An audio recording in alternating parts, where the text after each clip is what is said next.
may abiso na. Ayan na po, ano kaya ito? May abiso sa mga customer ng Maynilad. Extended po o palalawigin po ang ipinatutupad. Ito na water service interruption sa ilang mga lugar ngayong araw ng Lunes, May 18. Bunsod nagpapatuloy na maintenance activities sa Putatan Water Treatment Plant 1 at 2.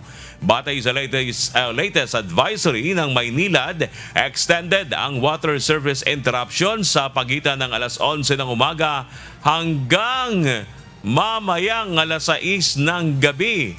Layo ng extended maintenance activities na maiayos pa ang operasyon ng mga planta upang masiguro ang stable na water production lalo na ngayong tag-init.